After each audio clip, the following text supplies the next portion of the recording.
This is Channel 4's coverage of the fastest sport on earth. Welcome to Formula One.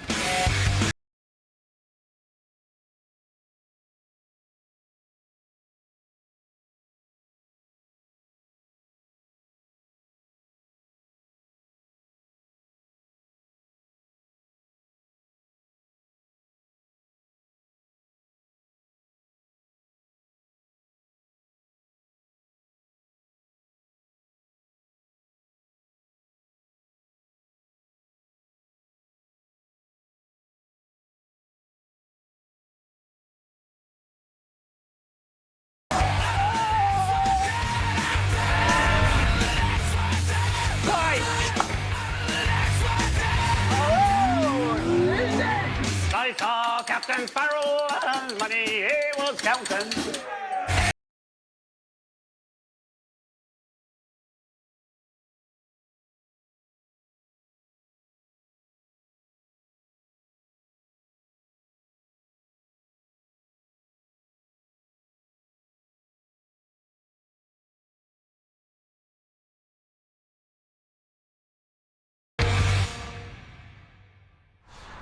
Hello and welcome to Brackley, home to the best Formula One team in the world. Joining us in the very heart of the Mercedes Formula One empire for our 2016 Review of the Year show, two men built and assembled in a factory much like this one, powerful, fearless, streamlined, as all good drivers should be, but frankly, I have no idea why they made them this pretty. It's Mark Webber and David Coulthard. Chaps, great to see you. So, it's the review of the 2016 year show. World champ Nico Rosberg will be with us, as well as Lewis Hamilton and Toto Wolff. And of course, we will be bringing you all the good, bad and ugly incidents that shaped a fascinating year of Formula One. And we all knew Mercedes were formidable back in March. Some of us went as far as to say we even knew who the world champion would be come the end of the season, and that person would be Lewis Hamilton shaped. Didn't work out like that, DC. No, it didn't indeed, but not because he sort of lost his talent suddenly from his third world title, but there were some definite signs of lack of focus during the course of the season from Lewis, and of course a little bit of reliability played its factor as well. What about you, Mark? Shocked? I was shocked, but pleasantly shocked. I thought Nico drove very, very well the whole year. As DC touched on, there was a little bit of a rub of the green maybe in Nico's favour, but he was there. He was totally there to execute and close that back end of the championship off, which he hadn't been able to do in previous seasons. It was awesome for him. On that note, here's the first 4 races of the season where Nico Rosberg drove like a laser-guided missile.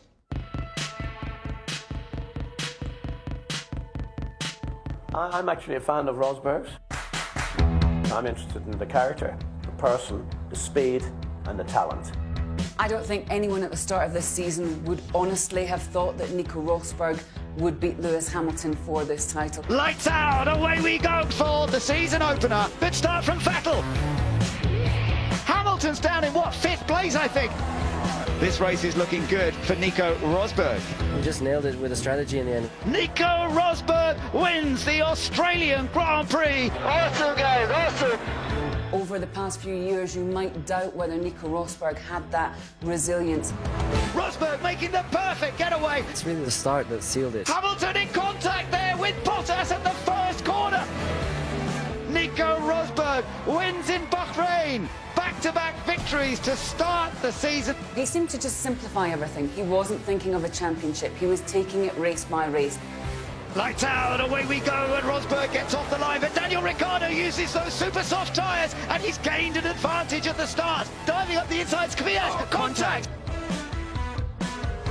And Nico Rosberg dominates the Chinese Grand Prix, winning by the biggest margin we've ever seen here in China. Nico Rosberg makes it a hat-trick in 2016. Anyone who's won 3 out of the first 3 Grand Prix, those anyone's, didn't have Lewis Hamilton as their teammate. He was comfortable, he was happy, he was relaxed.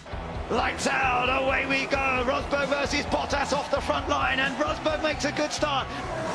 What an incredible run of success he is enjoying at the beginning of this 2016 season. And Nico Rosberg comes through to take victory in the Russian Grand Prix, his 4th straight win of 2016.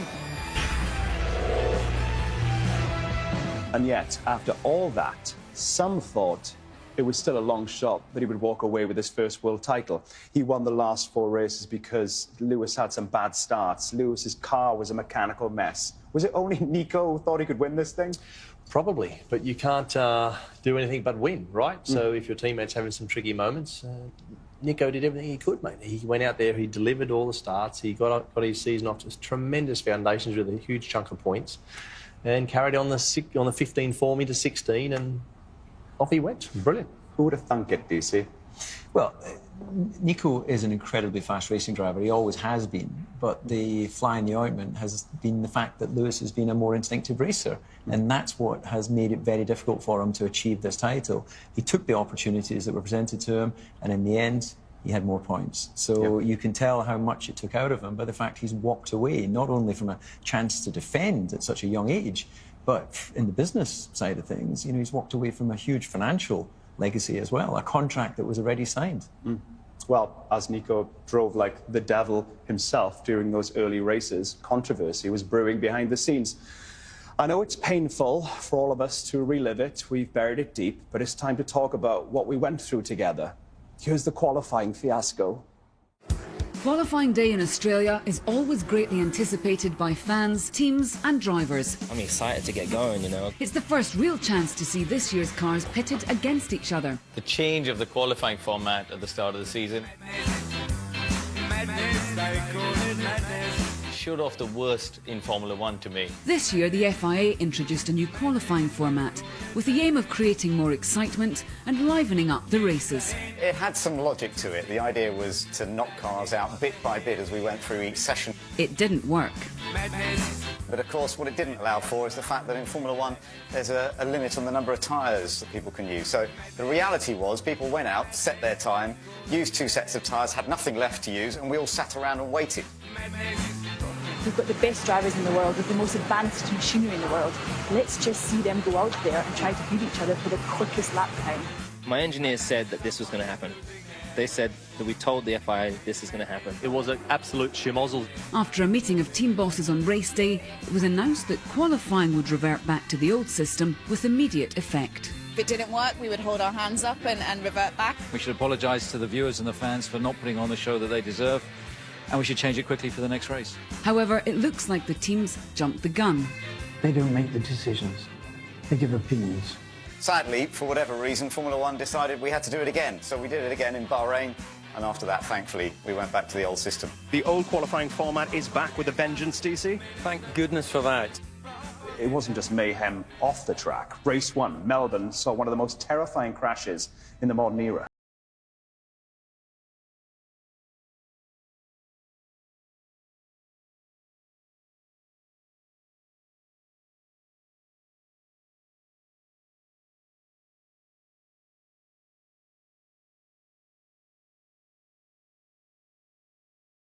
Actually going to be all right. It was a big crash. It was one of the biggest I've commentated on.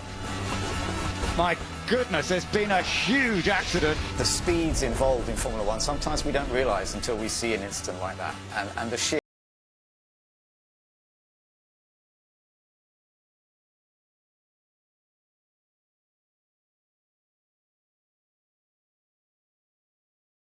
Maybe they could recover the car. No way. Repair it somehow, and because it was red flag, you can repair it, the car when it's red flag. Not that car.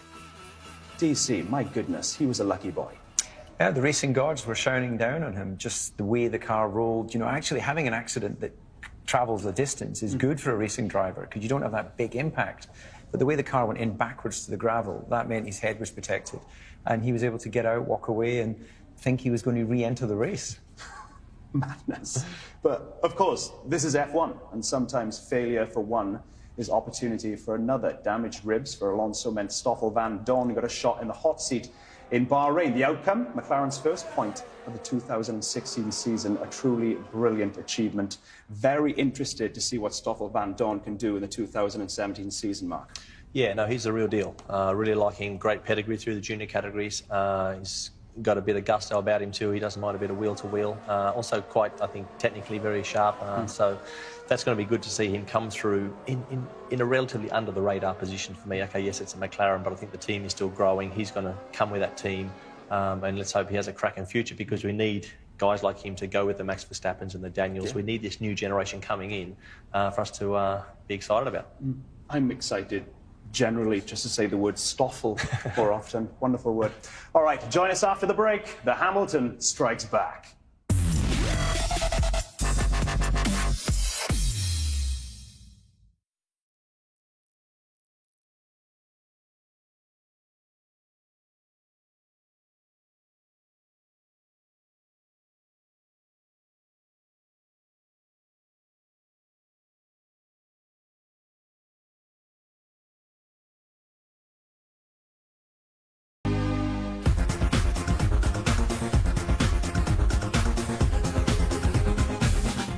Welcome back to the 2016 Review of the Year show. You join myself, DC, and Mark, not in the Brackley Pizzeria, but the Mercedes Autoclave.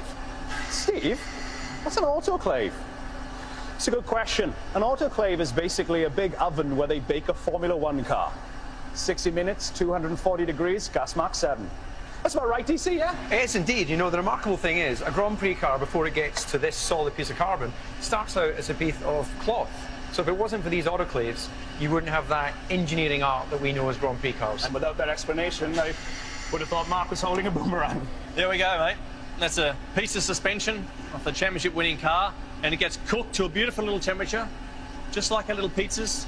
It does the job, mate. Strong as an ox. And this would have helped Nico Rosberg win those first 4 races on the bounce. But you just knew there was more chance of seeing Bernie Ecclestone retire than Lewis Hamilton just roll over.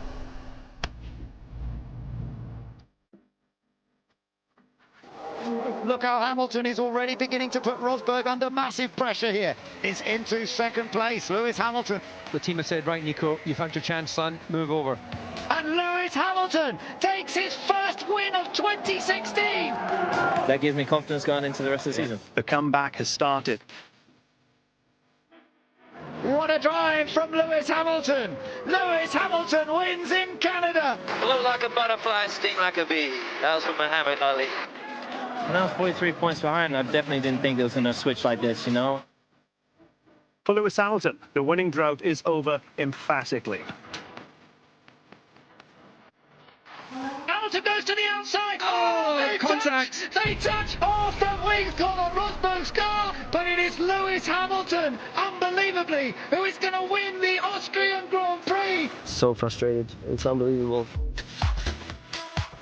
When you put Lewis Hamilton under the pressure, he always delivers. Lewis Hamilton wins the British Grand Prix at Silverstone.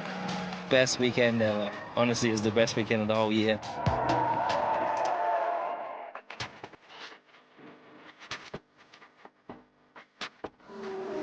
Hamilton wins in Hungary. It's his 5th win of 2016. Lewis Hamilton takes the lead in the World Championship. He has destroyed a 43-point lead and stolen the top spot.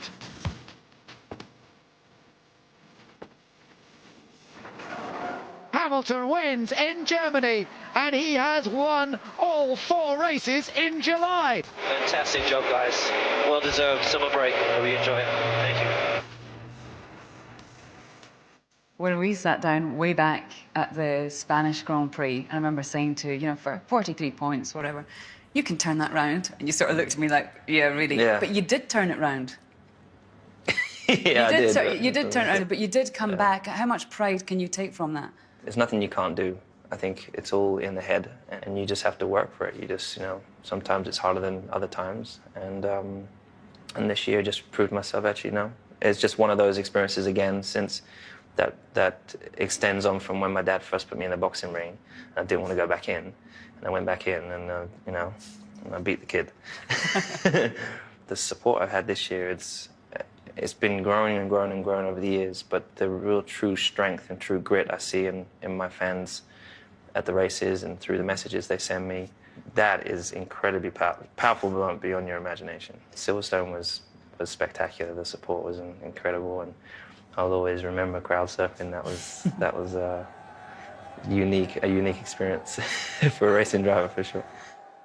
And there's no one closer to that Nico versus Lewis epicenter than the man that has steered Mercedes to all 6 titles over the last 3 years. The team principal at Mercedes, Toto Wolff, joins us. Toto, great to see you. Is it a nice problem having 2 top-line drivers, or is it a nightmare that never ends? You have to choose.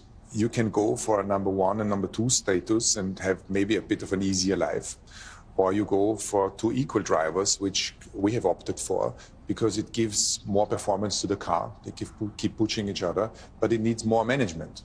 And this is what we have lived through the last couple of years. I mean, you don't make it easy for yourself, Toto. Fair play. You're now in this situation, well, first of all, thank you for allowing them to race, and thank you for giving us this amazing journey of the tension within the team. But you now find yourself in a situation where who's the replacement? Who is that number 1 shoe-in? There doesn't seem to be anyone available in the marketplace. So is this going to be a stopgap year next year? I think you would be surprised who would be available. I think we had great feedback from the driver market who has clauses to join and who would be interested to drive the car. And I think we need to look at the short term, which is 1 year, and there is a couple of options on the table. And then there's 2 and 3 years. And I think the 2018 driver market is completely open again, with Fernando on the market and Valtteri on the market and Sebastian on the market and some others. So it opens up maybe interesting thoughts for reshuffling. So I'm not worried. If the car is as quick as it was these last couple of seasons, we're going to find the right drivers. Of course, one of your world champions has just retired, as everybody knows. How did that conversation go when he rang you? What was it like? What was said? Were there tears spilt? Yes. We spent the last 24 hours together in Kuala Lumpur, and then we were on the flight, and we spent a lot of time talking to each other on the flight throughout the night. And then when we landed in Frankfurt, it was very early. It was 6 o'clock in the morning. I departed to Stuttgart, and he left to another location. And he called me literally 3 minutes after leaving him in the lounge, and it was very emotional. He couldn't tell you face to face. It was so emotional. No, he said that he tried during the dinner in the airplane, and then he tried at the breakfast in the morning, and he couldn't. And he said to me, I didn't have the balls to tell you in your face. And I didn't know what was happening. I just heard him very emotional. And I was saying, I'm coming back, because I was worried. And he said, no, don't come back. I need to tell you on the phone. So it was a difficult moment. Your jaw must have hit the ground. You couldn't believe it. No, I couldn't believe it. I tried again to go back, and he said, no, don't come back. And so my first call was to Dieter Zetsche at 6 in the morning. He said, you wouldn't want to see me, I'm in the shower.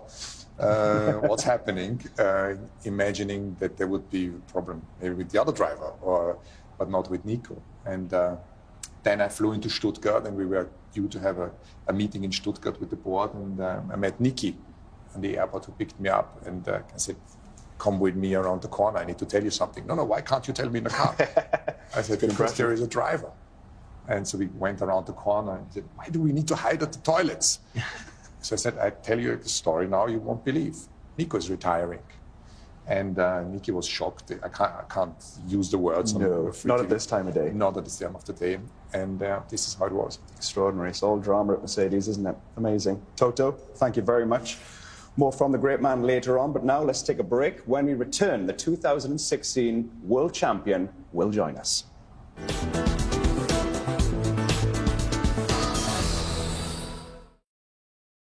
This program is sponsored by the travel search engine kayak.co. I'm going to switch it off there. Check this. That's a trash can. Can you show me the pack as well? Yeah. Sorry, and then we'll be done. Thank you. Here's T. Hello. Okay. What, we're going forward? Oh, stop. Oh.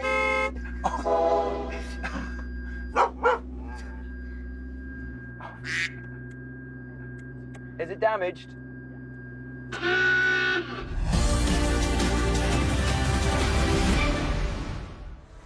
Welcome back to your review of the F1 Year Show. Naturally, that review takes place at the HQ of the team that dominated the 2016 season.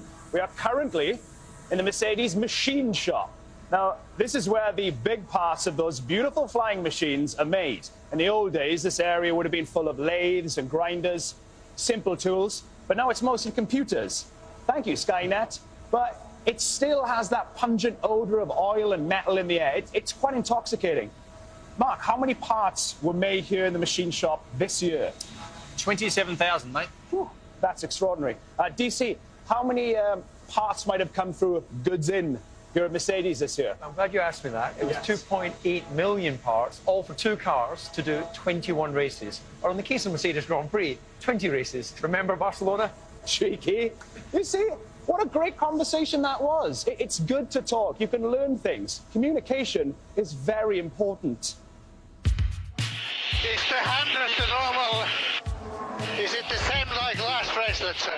I can't answer, Kimmy. I can't answer, I'm sorry. For sure you can say yes or no.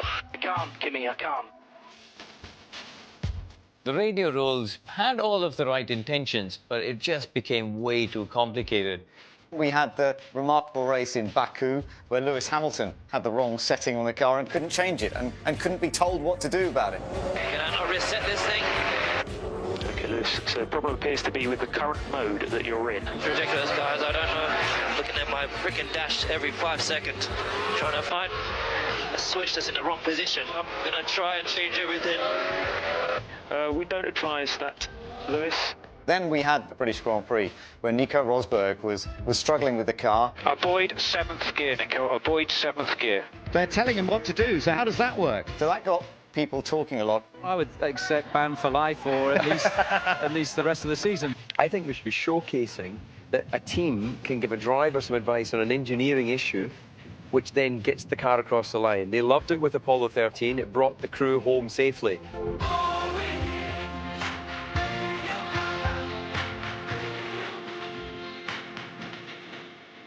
They rightfully went back and changed all the rules back to how they should have been, which I think for the fans at home, they were missing in the first half of this season. They do like listening to all the traffic between driver and the engineers on the pit wall.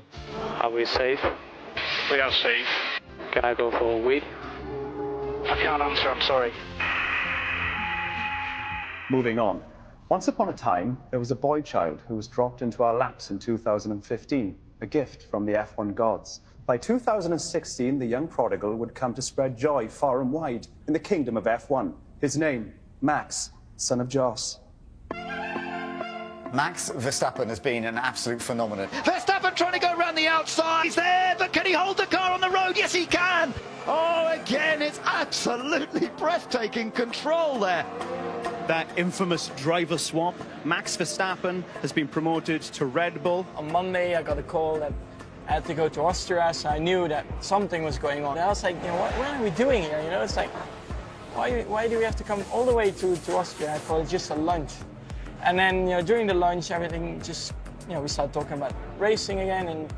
And then, yeah, from next race onwards, he said, like, yeah, I want you in the Red Bull. When he got that opportunity to move into the Red Bull team, he grasped it with both hands. I didn't sleep for 3 days because I was very excited to finally start working. The only thing they told me was just, you know, try to get used to the team and enjoy it. Even before the race, Christian came up to me and he said, like, Max, just enjoy the race. Well, I definitely did. Here comes Max Verstappen across the line. The whole qualifying went quite smooth, no really big mistakes. I was just enjoying it, and I think that was my main target today. A brilliant effort. Max doing an incredible job under immense pressure. This is incredible. Verstappen, in his first ever race for the Red Bull team, is heading for victory. I cannot believe that Max Verstappen's going to win this race, but he is the youngest ever winner in Formula One, the first Dutch driver to win in Formula One. Yes, yes. Max Verstappen wins in Spain at 18 years old. What a fairy tale. This is history being made. For Max Verstappen to do what he's done here today. What he has done, what he has achieved this week. He's winning a race in his second year. Absolutely unbelievable. Unbelievable. Unbelievable. This will be talked about for many, many years to come. It's a very special feeling. Do you watch the race back at all? Yeah, I think 8 or 9 times. Did you? Did you really? Yeah, I mean... Not 8 or 9 times, surely. 8? Who could have predicted what happened next? Verstappen's in the wall! You okay, Max? Yeah, I'm okay. Monaco went wrong. Max Verstappen has hit the wall! He's had a smashing weekend for all the wrong reasons. I crashed. Yeah, at the end, I mean, I have to apologize to the team because it shouldn't happen. aggressive racing. Oh, he has a late look. And now it's gone too deep. He moved right and then back to left when I was going there. It's racing, you know. We are not there to just drive and just let them go by. We're there to defend our position. I can have a look, but Verstappen shuts the door. Hamilton's got the straight on. Surely that's his last chance of taking second. Max moved under braking, is what Hamilton said there. What he does to defend his positions, I would argue with him, and the other drivers will react anyway. If he keeps on doing these things, they will squeeze him in a pit and say, guy, if you want to do it that way, we do it that way too. You know, and then he will be stopped by the other drivers with the same action. Verstappen's trying to go around the outside. He can't do that, surely. But he is in front. Max Verstappen, what a move. He is super talented. He will be a world champion in the future from my point of view. Verstappen's had a great run and he's side by side with Rosberg into the spray behind Hamilton. And Verstappen's going to go and take second place here. Oh, Verstappen's lost it. Verstappen, He's caught it. It's back. Oh, that's amazing car control. That is just phenomenal. Round outside Verstappen. Verstappen's driven round the outside of Daniel Ricciardo to take the place. How brave was that? Brilliance. Absolutely brilliant. What a brilliant, brilliant drive to third place. One of the most fantastic drives I've witnessed. That's one of the best things I've ever seen, and not just in F1. I mean, in general. They concur. Why is it you think that you can handle that better than others? Because I'm Dutch.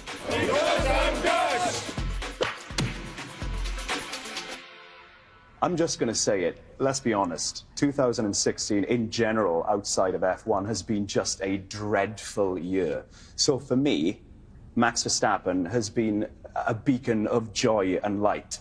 That kid just there has brought some of the best moments of 2016 for me. He's just been fantastic.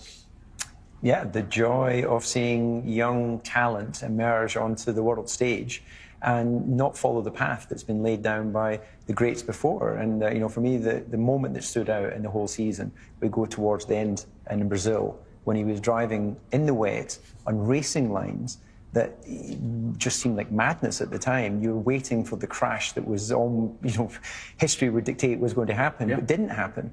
So he has definitely taken his own path and shown us just what this young talent can achieve.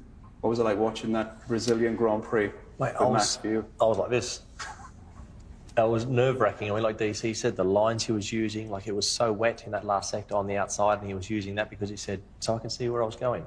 Well, of course, but everyone else was using different lines. So he was on another planet that weekend, and the balance he had, the control, the vision, the whole, you know, he's just, it's all slow motion for him still. He's so ahead of the car, and that is, you know, bodes well for him. If he can just keep it on the rails, literally, mentally, for the next, you know, 3 or 4 years, which I think he will, he's got a great future. So you think he's about to go to another level again in 2017? Please say yes. A few more percent, yeah. A few more percent.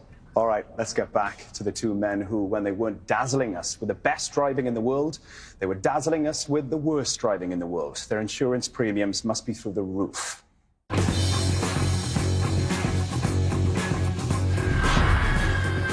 Hamilton, it's Rosberg! They're both off! Both Mercedes are off on the first lap! Look at Hamilton! He can't believe it! I'll do everything I can to make sure it doesn't happen again. Rosberg's trying to go round to the outside. Hamilton, they hit! There was wheel-to-wheel contact again between the two Mercedes. Rosberg's on the inside, trying to break us late. Oh, they contact! They touch. Rosberg accelerates out of the corner. Oh, front wings gone on Rosberg's car. That wasn't me that crashed. Lewis Hamilton, his third win of 2016. And the 2016 world champion, Nico Rosberg, joins us right now. Nico, the 2016 world champion. Been waiting a while to hear that? It still sounds very, very nice. Well, of course, your mantra was one race at a time. And worked quite well. It's something you said over and over. And yes, it has worked pretty well, you'd have to say, guys.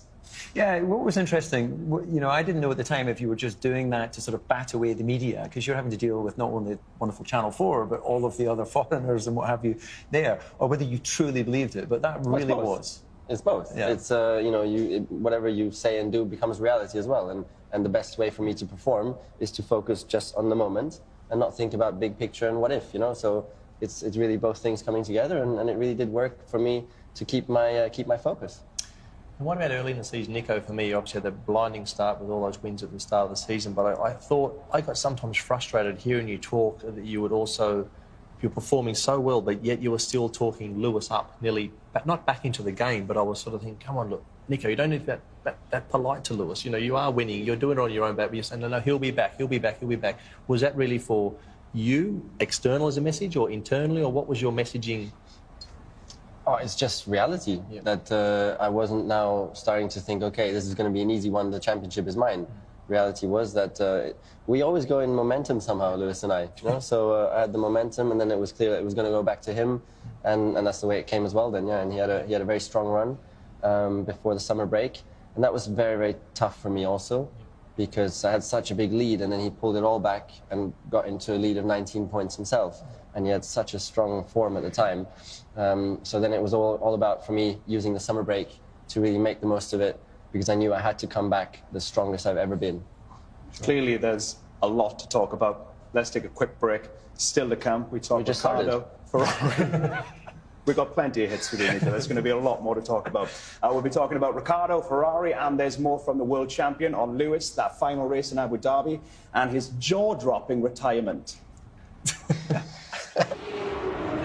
Okay.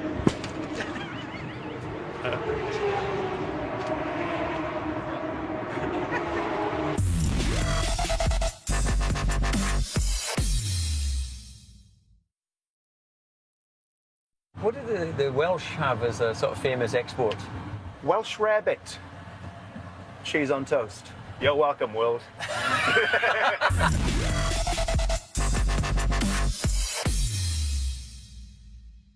Welcome back to your Review of the Year show. We've climbed the beanstalk to the Giant's Lair. We are in Mercedes headquarters here in Brackley, Northamptonshire. You currently find us in the racing base. This is where car 6 and 44 assemble before they ship them out. And look at this poor thing. Another Mercedes for the scrap heap. Well, not quite. This is the most successful car they've ever produced. And this was Lewis Hamilton's car that won 10 Grand Prix. Oh. And I think this is more likely to go to the museum than this scrap heap. Probably keep this one then, Mark. Yeah. I think they will, mate, yeah. So it's a bit of a stunner, but yeah, this is when they massage them into shape, mate, and they go on their way. But 10 victories, and that's the chassis. We can see the chassis, all these other things which Nico and Lewis smashed up during the season, but the chassis survived, so great bit of archive for the guys here. Truly a thing of beauty. So, if you found yourself drinking a morning cuppa or a delicious Bellini or a nice bowl of soup out of your own shoe in 2016, chances are, like us, you're a fan of this guy. It's been a great year. We had more highs and lows, and in this sport with so many variables, so many things going on, you'll take that any day. The speed of Ricardo. Ricardo pulls off the move, and Red Bull love that. Brilliant driving from Ricardo. I think he's been one of the stars of the season. Another podium finish for Daniel Ricciardo. Taking into consideration where we probably thought would be. Very good pace, very good deck today, well managed. Been a lot better than we expected. Cheers, boys. Daniel Ricciardo flying out there. Monaco was the race that got away from Daniel Ricciardo and from Red Bull. Ricciardo's on it here, isn't he? It's Daniel Ricciardo who has taken pole position. It was a race they should have won. They were on target to win. Very impressive opening few laps here. He delivered lap after lap after lap. In comes the race leader, Daniel Ricciardo. Until he arrived in the pit with no tyres. And they're late, they're late. I was standing there next to Force India, looking down at the car, thinking, he's coming, but there's no tyres. A load of mechanics just shrugging and looking at each other. How tight is this going to be? There's Hamilton. He's going to get it. Goes past Daniel Ricciardo. Hamilton's in front. Hamilton's got in front. Poor Daniel Ricciardo from pole position has to settle for second place. Nothing you can say could make that any better. Daniel Ricciardo was just as low as I've ever seen him, and he is a really naturally happy and buoyant person, but he couldn't even go and speak to the team afterwards. He was so distraught. I think it really showed them how much it meant to me, and they know I'm serious and all that. I do like to joke around, but they know when it comes to business time I'm serious, but just really how much I want this, you know, and how much I want to win whilst I'm here. His face on the podium in Monaco told the whole story. In Malaysia, Daniel absolutely delivered. It was a fair fight between him and Max. Verstappen's got the great exit out of turn 4, and he's going to have the move completed, or is he there side by side through turn 5? Ricciardo's still just ahead. What a fight between the two Red Bull teammates. There's a chance for Red Bull to win this race here today, but which Red Bull? Into the final corner comes Daniel Ricciardo. He has conquered Malaysia. He comes up towards the line. Daniel Ricciardo wins the Malaysia Grand Prix. Thanks, guys. I need a drink. The relief, the sense of achievement that he had from winning that Grand Prix was a great, great afternoon for us. Told you I'd win one. He's going to take the shoe off. This has become a real Aussie thing. Firstly, I had no idea that this would escalate the way it has, and everyone's had fun with it, and I believe it's had nothing but good reception. What might 2017 hold for our favourite Aussie, who currently drives in Formula One, Mark? DC, you know, with increased importance on downforce, might that put Ricciardo at the front of the pack next season? Well, also, I think that Renault are seeing some improvements in the performance of their engine, because there still was a deficit between their power plant, branded the name of a watch, against the Mercedes Grand Prix engine. So they'll be hoping that this is the real opportunity for them to fill the gap in performance. And Daniel is perfectly placed. He's got experience, he's got a young, hot teammate pushing him along, so this may well be his time. Yeah, he's pushing him along, but is there a chance Max could overtake him? Yeah. There's an imminent threat there. Well, certainly at the back end of the season, Max was actually slightly quicker than Daniel. But when you've got two greats in the same car, it's always going to ebb and flow. Okay, well, another team who'll be hoping for a change of fortunes in 2017 will be Ferrari. 2016 was it was one of those, just take a look. Everybody's a Ferrari fan. Even if they're not, they are a Ferrari fan. Kimi Raikkonen and Sebastian Vettel have done pretty well in protecting Ferrari, but it just seems to be a reoccurring theme. Reliability has been an issue, particularly in the early races. Everything's going wrong for Ferrari now. Sorry, guys. And Vettel's race is over before it's even started. Ferrari's race has gone horribly wrong. It's literally gone up in smoke. That's a real bummer. Strategic errors in Australia and Canada handed two potential wins to Mercedes. Vettel still on a set of Supersoft. Now that's very interesting. Maybe we could have done differently. We need to see. If you've got one other option to use, you put it on at the restart. Vettel decides to come into the pit for an early pit stop, so he's doing a two-stop race. Interesting strategy choice from Ferrari there. Even a 5-year-old on the grandstand can point out that the red car stopped twice and the silver one only stopped once. I think a tyre's gone for Vettel. They've gone too far with it on his birthday. It has not gone well for him at all. Oh, come on.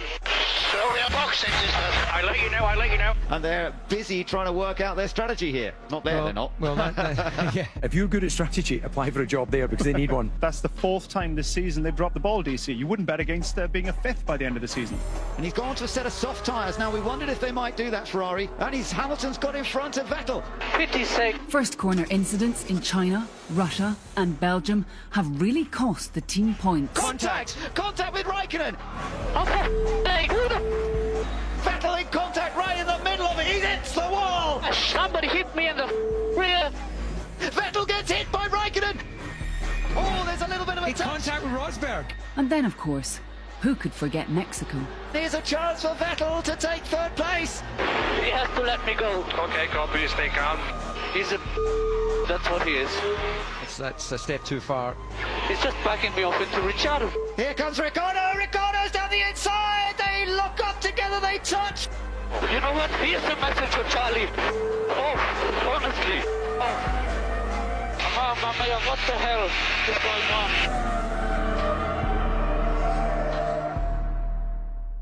Yeah, a disappointing season for F1's perennial underachievers, but even by their standards, 2016 has been a trip to the dentist. Mark, it was not good. It was not, mate, at all. I think, even thinking back, look at the strategy in Melbourne, Bahrain, formation lap for Sebastian. So there was a lot of strategy howlers in there. They got so many calls wrong on that. They got operationally, they were poor.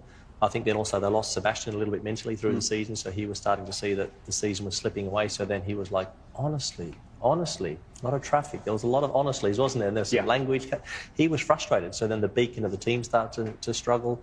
Kimi, you know, he flourished under that situation. But in general, Ferrari completely missed the target this year. They've got to come out a lot stronger next year and show what they're capable of. For me, they need a little bit of English flavour in there, operationally get the team going, and more structure inside that team to come back to the good days. Thank you, Mark. Pretty sure Seb would have headed into the summer break with the intention of quiet reflection, and Lewis Hamilton, en route for a fourth world title with a 19-point lead over Nico, went into the summer break with the same mindset. He headed to the Himalayas and meditated on a mountaintop for 4 weeks. I'm joking, of course, it was party time. Most people say, come and live. Jamaica, we have about 30. We have the one the Reese and the one Junior.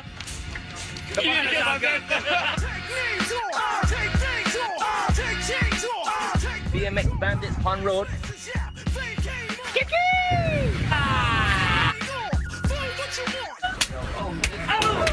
And we're all leaving with sore legs.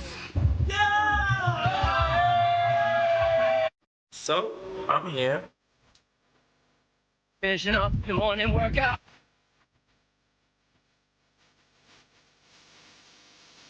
Watch out, creep up on me. Hey, buddy. Hey, buddy. On the board, 2016. All right. Hey, what's up? So we're back from holiday. I'm now at the factory, checking out the trophies. Old car is over there somewhere. Well, that was Lewis's approach, but Nico, you chose a different path, a path that didn't result in divorce. Yes, I did. Yeah, worked out pretty well, too. Welcome to the Belgian Grand Prix. This is an absolute perler. Lights out, away we go. Hamilton's overtaking Nico Hulkenberg, and he moves up into third place. Nico Rosberg wins the Belgian Grand Prix. It was perfect, perfect result. And third, from the very back of the field, Lewis Hamilton. Ham third, wow, that's pretty impressive. If he doesn't win this championship, it'll be the starts that will deny him. Rosberg makes a good start, and Hamilton's been left behind. But it's Rosberg who leads, and Vettel attacking. Lewis Hamilton has moved up into fourth place with a move on Valtteri Bottas. Really good race from Nico Rosberg, and he needed it. Nico Rosberg takes his first win in the Italian Grand Prix. Lewis Hamilton has to settle for second. It's intriguing and they're all to play for. Keep on lying. The fight is on. Lights out, away we go. Here's a good start from Rosberg. Ricardo's going to have to... Oh, there's contact. That's the Force India. In the wall, that's Nico Hulkenberg in the wall. Rosberg ahead of Ricardo. Then Hamilton. Daniel Ricciardo, he's going for the win here. He's going to see if there's any opportunity anywhere. Ricciardo's tried everything, but it's Nico Rosberg who wins in Singapore. Yes, come on, guys! Come on! That was a big win. A hat-trick of victories for Nico Rosberg, and that has taken him into the lead of the World Championship. Lights out, away we go. Terrible start from Hamilton. He's dropped way back. Rosberg takes his first ever win at Suzuka to further extend his championship lead. One in the lap of the Rising Sun. Really good job, Nico. Thanks a lot, guys. Amazing weekend, and congrats to the win on the constructors.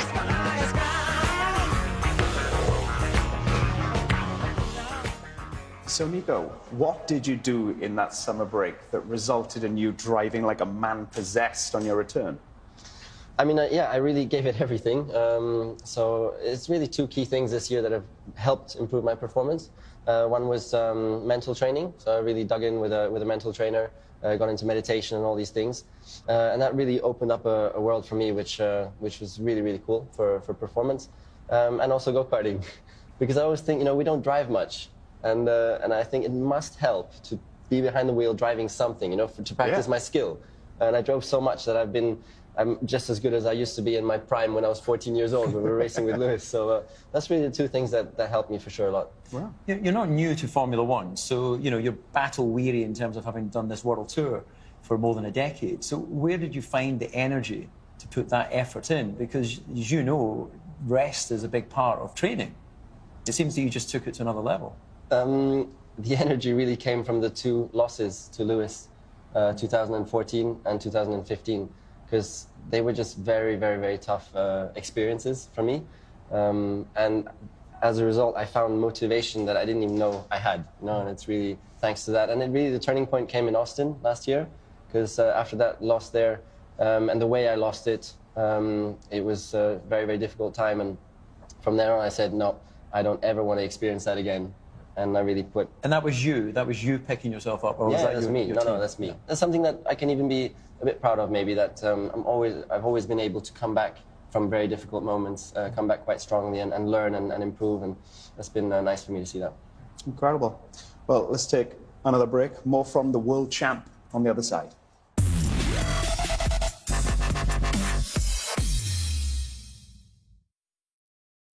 This program is sponsored by the travel search engine kayak.co.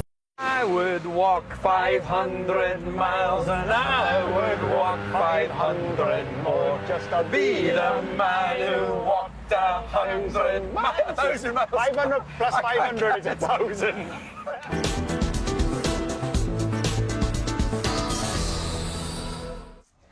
Welcome back to where the F1 magic happens. Mercedes headquarters in Brackley, the stage for your review of the year show. And what a year it's been. Thrills, spills, highs and lows.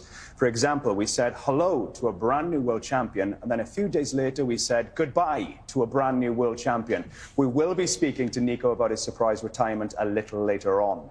Well, that wasn't the only goodbye that happened in 2016. We said an emotional farewell to Felipe Massa in Brazil and Abu Dhabi, but Brazil in particular was something special to behold, wasn't it, guys? I mean, we've never seen those scenes before. Yeah, I think Interlagos is such a special place for Felipe. Anyway, he grew up racing very close to that area. So for him to, finish in the wall, unfortunately, had a crash, which wasn't the best way to finish. But, it's a great atmosphere for him. Family were there, and obviously there was plenty of tears in true Latino style, mate. Yeah, but I think that's actually what made it such a great way to finish. Probably, yeah. You didn't want to finish in the wall, but it actually allowed him the chance to take that reflective walk during a Grand Prix, during a safety car period, and you had this, the mechanics from other teams standing out and giving him a guard of honour as he walked in. His wife and child in the pit lane during a live Grand Prix, and nobody getting fined, because it was a beautiful show of emotion. It really was. I saved the worst till last. The hammer blow to the British public and Formula One as a whole was the departure of this man. We are world champions! He's one of the real gents of the paddock. Guys, that was a hell of a race. He's not only a great driver, but a great person. Jenson Button is driving an absolute storm. He can look back on a career where he's achieved a huge amount. Monaco, baby, yeah! First and foremost, he's a legend. He's an icon. Jenson Button, the 2009 world champion. Incredible career. And as a fan of yours, I'm frustrated now with this sabbatical, mate. I don't like it. You arrive with dreams into Formula One, and hopefully you leave with memories. And I definitely leave with some fantastic memories. Yeah, the paddock will not be the same without that man. But all is not totally lost, as well as Lewis Hamilton. We do have another dog in the fight. Julian Palmer retained his seat at Renault, Mark. That's good news for us Brits. Very good, yeah. I think the first season for him was, especially the first part of the year, pretty tricky. And then he closed out the year with a bit more composure and started to put some better races together. His first lap in Abu Dhabi was exceptional. All right, earlier we saw Nico rise from the ashes like a phoenix after the summer break. And of course, not to be outdone, Lewis Hamilton thought, I'll have some of that. I got a right to be hostile, man. My people being persecuted. Lights out, away we go. It's a very even-handed start, but Hamilton's got the edge. Ricciardo's got in front of Rosberg. Rosberg's been pushed back into third place. On board with Hamilton here. All going swimmingly well so far for him. It's Lewis Hamilton who comes out of the final corner to win the US Grand Prix. A fabulous 50th career win. Perfect drive, Lewis. Really well controlled. I've never won in Mexico, never won in Brazil. So those are two that I'm going to go and attack.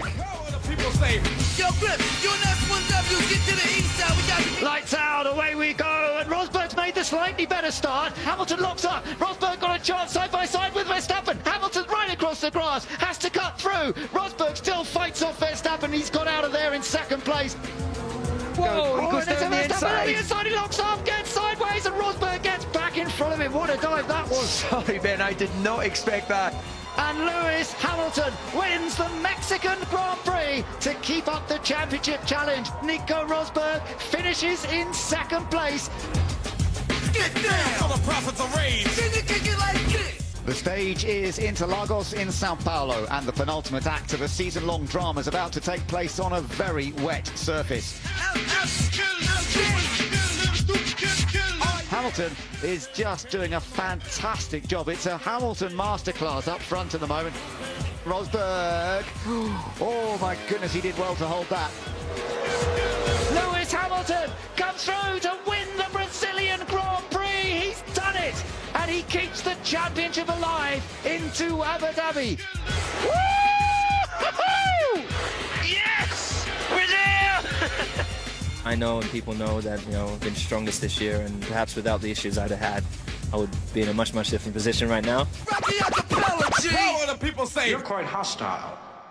How surprised were you by Nico's tenacious spirit, particularly after the summer break? Because when we've seen you on top, you tend to stay on top. Were you surprised that he could come back at you?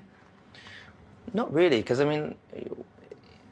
Nico's been strong since I've been in the team. And he's got particularly stronger since I've been working with him. When you arrive at the weekend knowing that the guy next to you has less engines or has a slight disadvantage. If you enter into the weekend or the last race, for example, knowing that Nico's going to start dead last, it's like, all I've got to do is be pretty sure that I'm not going to be pressuring qualifying. It's much, much easier for me to do my job. When you know that you're going to have to compete with them wheel to wheel in the qualifying session, the stress is as intense as it possibly can be. Your weekend's a lot different. And, those a lot of weekends, when we came up to Spa, that was Nico had the summer break knowing that would happen in that race, and because it'd already been planned. He did everything he needed to do this year, but I didn't see any particular difference to how he really drove last year, really. Except for there's a couple of things he did this year which to help him be as prepared as he was, which was a compliment to me, to be honest, if anything. Yeah, I was going to say that, because every time we speak to Nico, right from the beginning of the year, he would always say, yep, these other world champions, they've not had Lewis as his teammate. You've almost gone from a friend to like a voodoo in his mind, it seems. I suppose from a sportsman point of view, that is a compliment to you, is it? That someone has to raise their game so much. Well, I think that's the same for, if you look at when you're going up and playing Serena, they play differently to when they play the other girls. This is it. This is the toughest challenge of my career, and ultimately I try to prepare myself. My goal is to strengthen myself to the point that I hopefully am as strong as I can be. My whole career, I've never had to work with a life coach or a mental coach. I find my own way, and I don't always have the way. Sometimes it's the wrong way. But generally, if you look at this year, I've managed to come generally most weekends and, 9 times out of 10 generally deliver. But in that sense, it was a compliment to me because, I take it as a compliment because I'm like, he's doing everything, he's throwing everything in the toilet seat at it. That late comeback must have shaken you up big time. You must have thought, here we go again. Yeah, for sure, but I did expect it in a way. Because for me, after Suzuka, that's when the pressure started to build, because the championship was really mine to lose. And all I had to do was finish second, third, So, and on Lewis's side, I've been in his position, and I know that you just don't have pressure because he has nothing to lose, and he was as committed and as motivated as I've ever seen him. So it was the best Lewis Hamilton we've ever seen. And for me, with the pressure, it makes you that little bit more, how do I say, it takes a bit of edge off, Of course. Yeah. And so yeah, for sure, it was always going to be a difficult last 4 races. Difficult to beat Lewis, but enough to take home the championship, of course. You nailed it, mate. You nailed it. I know from a personal feeling how you get more tentative, don't you? Your qualifying laps and things just close down a little bit. We're talking a 10th or 2 yeah, here exactly. and there. But So that's enough. It's really, really tricky. But touch on the mental tricks that you taught yourself. How did this meditation and these drills help you in our sport? Because I'm fascinated with that. How did you get stronger mentally to deal with this extreme pressure you're under? So it's about mindfulness and awareness of what you're thinking, awareness of the emotions that are coming through, and when you're aware of them, you can sort of not take control of them, but they lose impact, they lose strength, and it helps you focus. You can bring back your focus and pull it back all the time. Just focus, and that helps a lot. Because otherwise you can easily spiral out of control. You know, with the dream of your childhood dream being so close. You know, you start to go into all these desires and you start to imagine whatever, and also worries of losing that. You know, and if you're aware of those, then you can really you can focus your thoughts, and that helps. All right, quick break. When we return, we relive those winning moments in Abu Dhabi with the champion.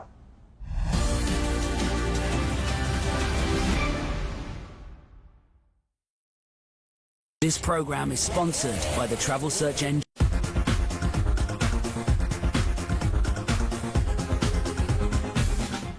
Welcome back to the final straight of your review of the year show. The 2016 world champion, Nico Rosberg, is still with us, the man who currently owns that. Nico, we're about to take a look at that epic last race decider in Abu Dhabi, if you can bear it. Let's take a look. It's not rocket science.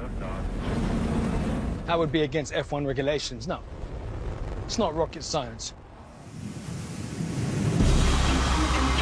A final twist, one last surge, a push to the limit, carrying the story to its very end. To here,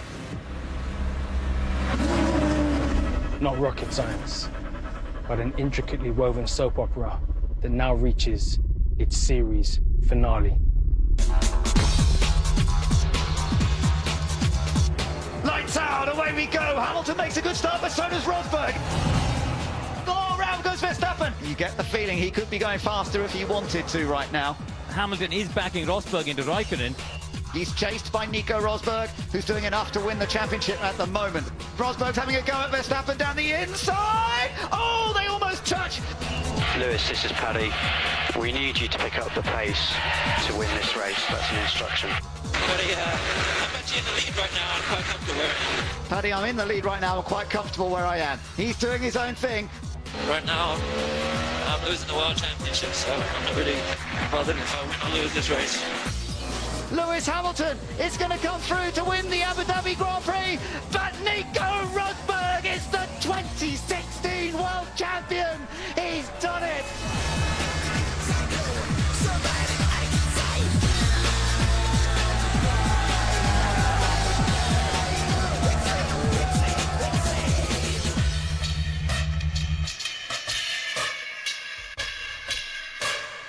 So, what was it like sitting in that car, watching your teammate back you up into Ferrari and Red Bull?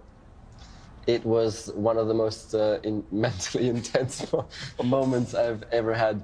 The only recent thing that was worse was watching my wife give birth. That was and her suffering. That was the only thing that was worse than those couple of last laps there in Abu Dhabi. Yeah. Well, that's brutal, mate. Brutal. So what was the worst part of what? I mean, did you expect him to do it earlier? Do you think he could have... Well, he started at the beginning. Yeah, but... Because I only dropped behind Verstappen because of him already in the beginning driving slowly. But what if he went another layer again and went even slower? That's the worry. I have no idea. What would you How far is he going to go? Is he going to put everything just on one card and risk even, taking us out, us colliding or whatever? I had no clue. And I just see these... two guys, hot as hell behind, trying to, smelling the victory. You must have been prepared for that, though, because if the shoe was in the other foot, you probably would have done the same thing, I assume. Somehow I wasn't. I thought, probably naive, but I didn't think Lewis would do it that way. I thought he was going to, because the way we were speaking internally also, all the time before, leading up to the race, he categorically said he would not do that. Yeah, and also internally, it was very, very clear, the discussions, and he always internally said that what he wants to do is try and go as fast as possible to win with the biggest margin, to put a statement in reverse. Something like that. But anyways, little did I know. Extraordinary. So there's Nico's thoughts. Let's get a word from Lewis on the same subject. At which point did you think that 2016 wasn't going to be yours? Was it the checkered flag in Abu Dhabi, or did you have a feeling before then? Probably the last 2 laps. Yeah, I mean, I didn't go into the race with a preset plan. People were talking, oh, he's going to back him up. I didn't go into the race with that plan. I wanted to win, obviously. I wanted to get away at the start, get into the lead. Then he fell to 3rd in the race, and I was like, oh, okay, I'm going to continue with my race. This is going in the direction, hopefully. And then he got back into 2nd.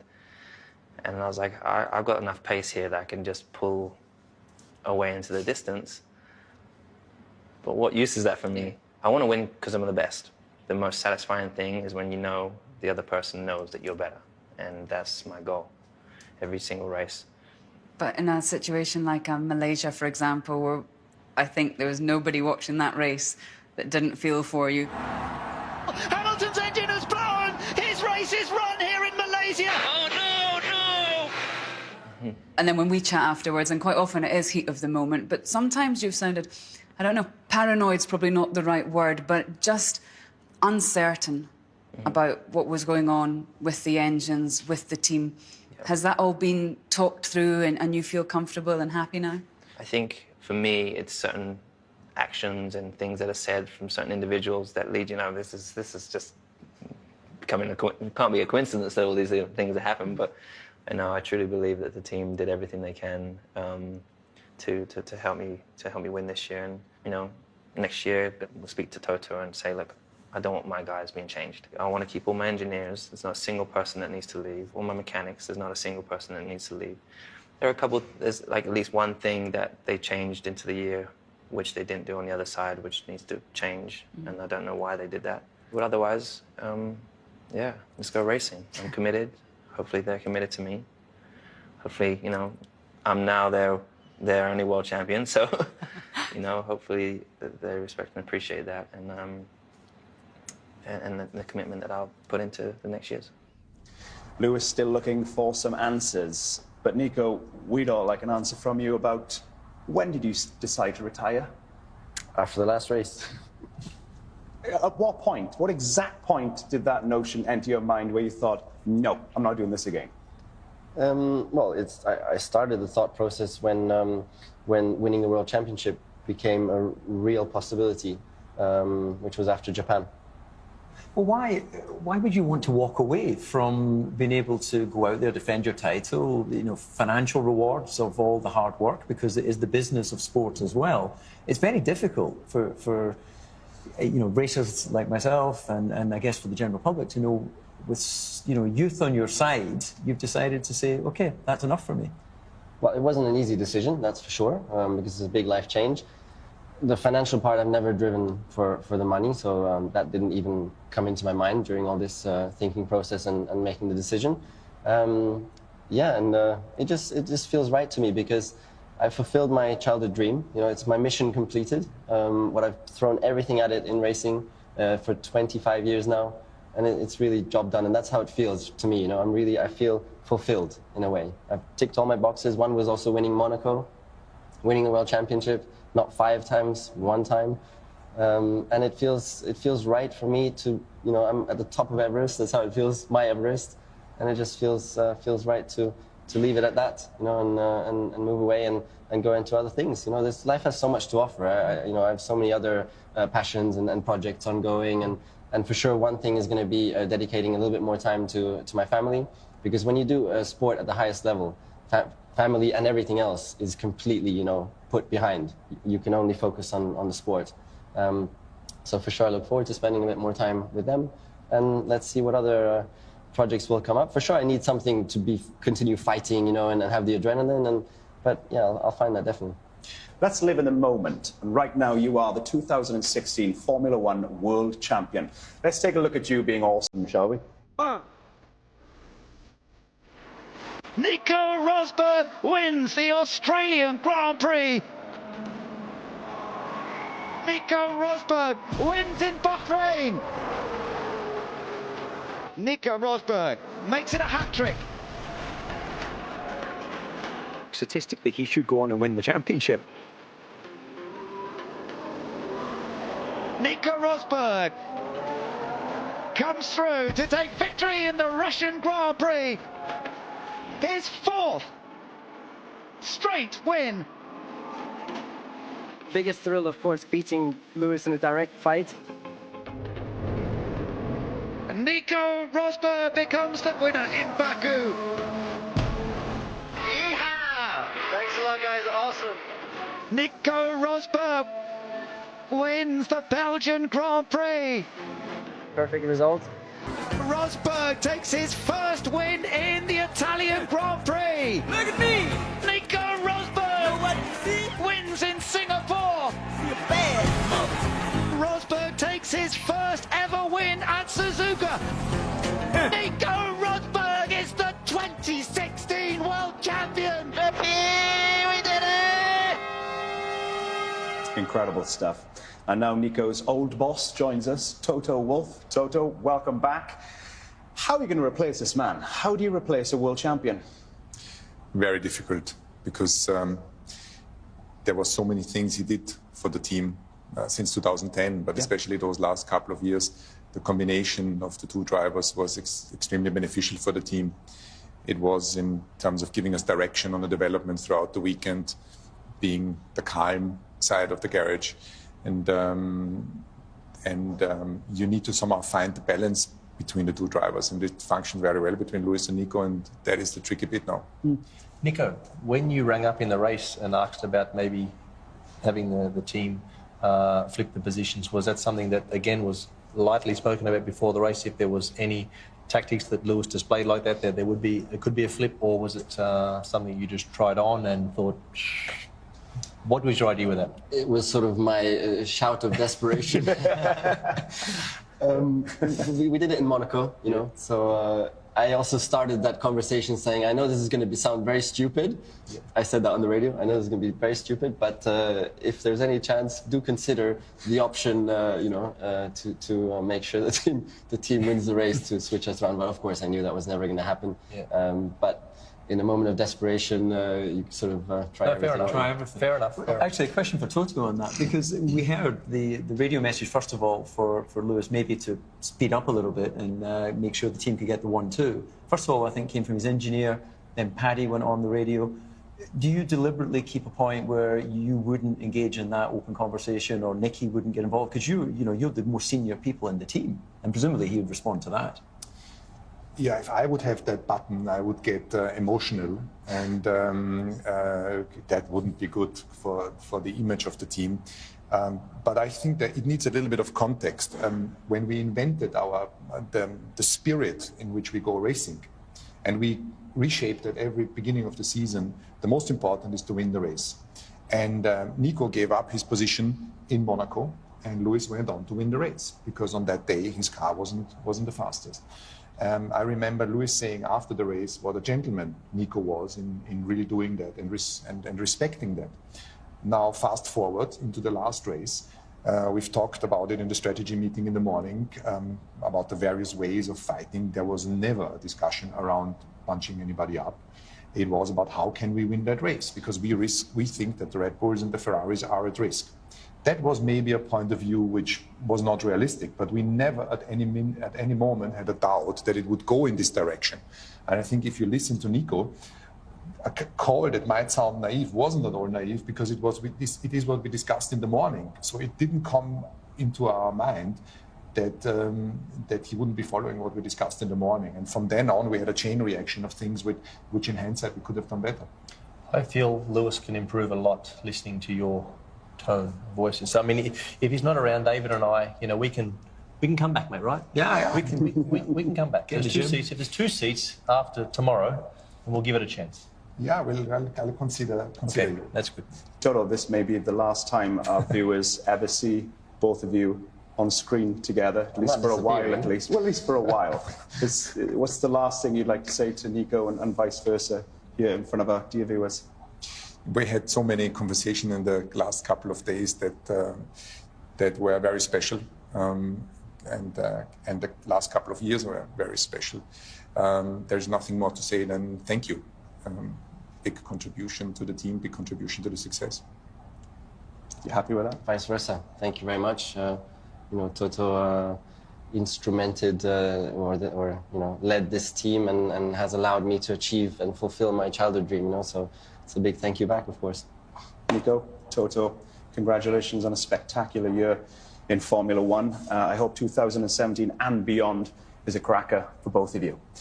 And that about does it. Hope you've enjoyed. All that's left to be said from myself, Mark, DC, and Toto and Nico is a very Merry Christmas and a Happy New Year. We will see you in Melbourne. Well, possibly Nico, but we'll definitely be there.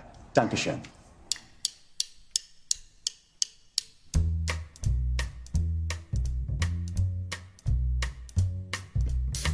Dankeschön, darling, Dankeschön. Thank you for all the joy and pain. Pictures show second balcony. Where's the place we'd meet? Second seat, go Dutch treat. You were sweet. Dankeschön, darling, Dankeschön.